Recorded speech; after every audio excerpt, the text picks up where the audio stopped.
saying, get off my scope, because I'm not on it today. This is the same dude. When preachers have fallen into sexual sin, I have not once shared anything on any of my social media pages, anything about anybody putting their penises or taking bathroom pics. I have not done any of that because I don't believe in it. But when you get on scope and when you call preachers and you tell them don't bring in Leandria Johnson because she's on her way to hell, shame on you. You don't name people by name. You don't dog people. You don't go off on people. He should have prayed for Leandria, but you didn't do that. You called her by name. You got on your phone, took out the time, and called other preachers and said, don't bring her in. You tried to blackball her. She ain't do nothing to you. If she want to take a drink, let her take a drink. If she want to cuss, let her cuss. That's her business. That's between her and God. You leave her alone and you shut your mouth.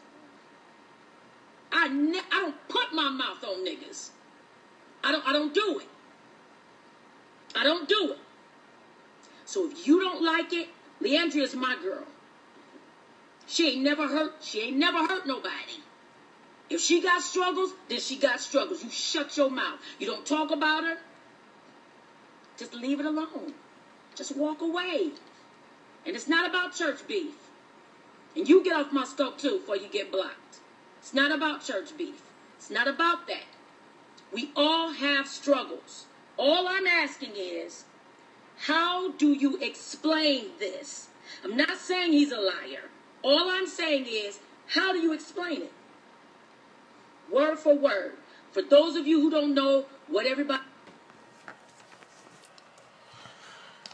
Hey, people of God and onlookers and spectators, and I'm sure we have naysayers, and I'm sure, we have critics, and the devil is really gloating and glorying off of this, the destructiveness of all of what's going on. I first want to say something that my name is unimportant, because this is not about me, but this is about Christ and His church, and He said the gates of hell shall not prevail. We know we're in the last times. From what we see from internet to TV, we know we're in the last days. I want to say something to you about a prophet. A prophet is a mailman. He's the voice of God to the people. He's not really the intercessor. He's not the prayer. He's the mailman. And when he comes, he's either bearing good news, glad tidings of joy, or he's either bringing judgment. He's delivering a judgment envelope. That's what prophets do. I know we're used to them telling us, things that we want to hear. Like the lady said, come meet a man that told me all, about my life, but that was Jesus. But typically in the Old Testament, when the prophets came, they would say, ask them why were they coming, because they wanted to know, is this good news or bad news? Because they know when they see the prophet, it's probably not good, but that's here nor there. I want to send an appeal out, because I'm nobody, and that's why I'm not even stating my name, because this is not about me. But I'm up at 2:03 in the morning, and this week I've been teaching. It's amazing, because I've been teaching about gifts, the gifts of God, and the amazing thing about the teaching about the gifts is that I've been teaching that gifts are giving, but fruit is produced. And that it is important that your gift is managed by character, is defined by purpose, and established by identity, as we see in Luke 4 with Jesus. But that's not what I want to talk about right now. I want to say this, that the same gifts that Christ has given us to deliver, the devil is using to destroy. And the church now has become a place of refrain, of reproach, versus a place of refuge and safety.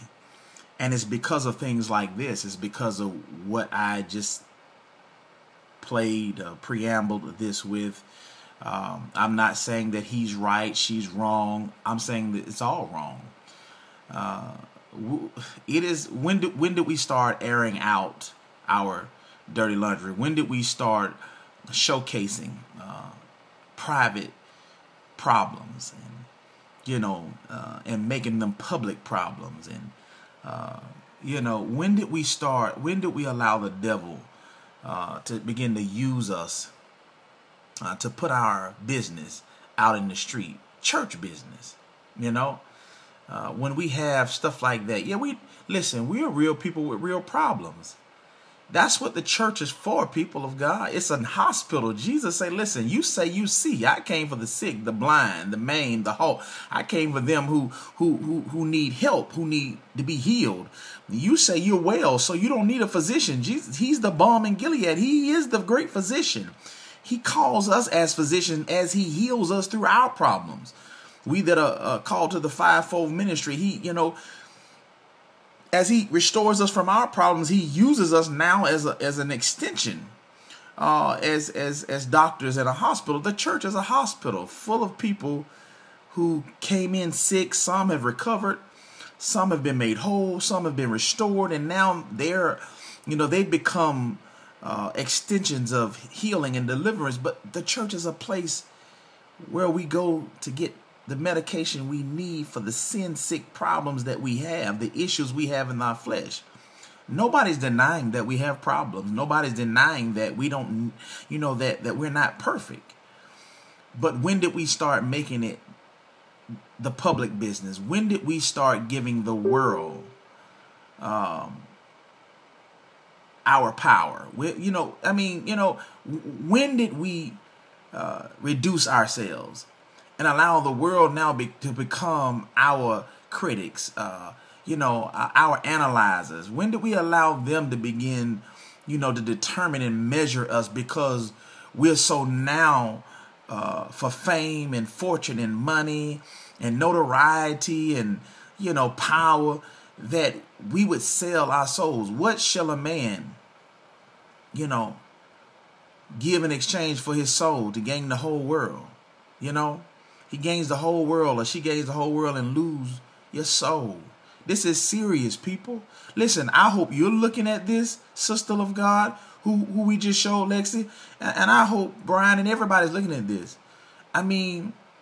What profit for us to gain the whole world and lose your soul? There is a heaven and hell, people of God. People that are not saved yet, that are looking at this video, there is a heaven and hell. There is an eternity. There is an afterlife. There is something beyond this. And what's happening, the devil is using all of this. He's using things like that. That is uncalled for, what you just heard. I understand her anger. I understand, hey, take up for your girl. That's your girl. I feel you.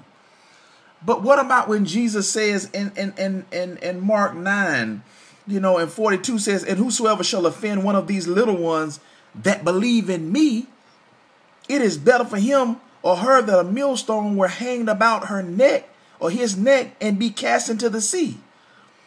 If your mouth, if your hand, whatever causes you to be in a common offense, cut it off. It's better to cut it off than to be in hell. That's in Mark 9, 42, 43. And we have become stumbling blocks in the hands of the enemy. This is ridiculous. We're losing so much territory to other religions that don't have the way. You can feel good about what you're doing.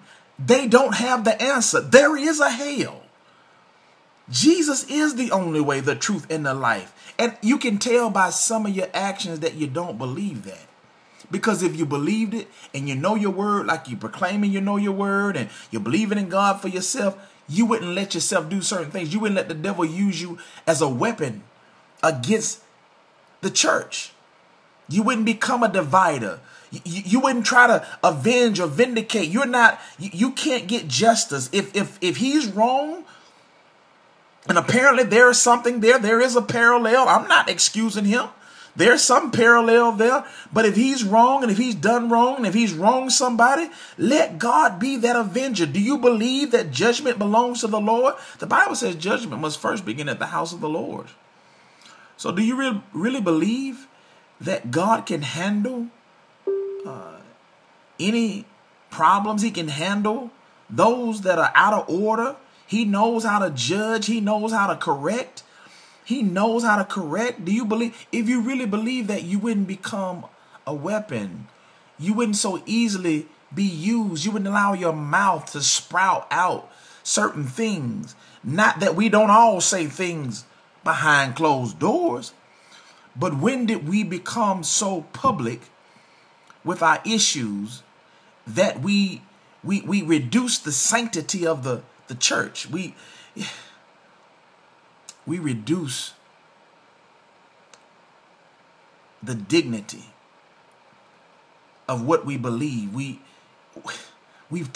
all but destroyed the sanctified pulpit. The church now is a joke to people. When I was growing up and when you was growing up, we churched all day and all night. And yes, some folk got delivered, some folk did. Some folk went back and did what they did. But guess what? We believed in God, we served God, and we did our best. And you know what? And yes, we preach holiness and righteousness and fire and brimstone. Some of us even came to Christ because we were told we were going to hell every week, every Sunday. We got saved multiple times, but we didn't want to die and go to hell. But the point was, we weren't airing out our dirty laundry to the world. It's like what goes on in this house stays in this house, and that's not really a good philosophy when there is violation or things going on that you need to give a voice to. But when we're talking about the church, Paul says to us, he says, don't allow your liberty to become someone else's stumbling block. If you feel like it's okay to talk that way, display that type anger, if he feels it's okay to duplicate, a soothsayer, a witch, a psychic, he got to deal with that between him and God.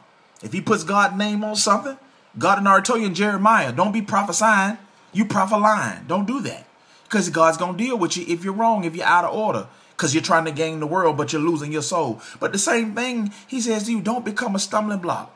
Don't cause one of my little ones to stumble. And that's what your video is doing. Why should people want to come to the ministry? And yes, they have a need. Yeah, you can raise your people to tell them to believe in God for yourself. But guess what? Forsake not the assembling of yourselves together. We need each other. One can be overtaken, two can withstand. But you already know Ecclesiastes, a 3/4 cord is not quickly broken. You already know there's power in numbers. You already know that it's in unity that we stand. You already know that we must be a body, one body, that we have to stand together. We have to, war together, that we're weak alone. That's how the devil keeps us in our sin, in isolation. We don't come to the local church. So, we're depressed and, we're overwhelmed. And, sometimes it's about just being in that atmosphere around other believers, that positive atmosphere where the Spirit of God is there, and you walk into deliverance, and, you get your mind, those strongholds that the devil have on your mind, is broken, and you can think again, and you feel the power of God, and you go back out recharged because the world has taken so much out of you. We need the church. If we didn't, Jesus wouldn't have said it. Come on, listen. Forget what I'm saying. What did Jesus say? What did he tell Peter them when he left? He says, "Go to Jerusalem. Go in the upper room and stay there until you receive what? Power. Go wait for the promise of the Holy Ghost."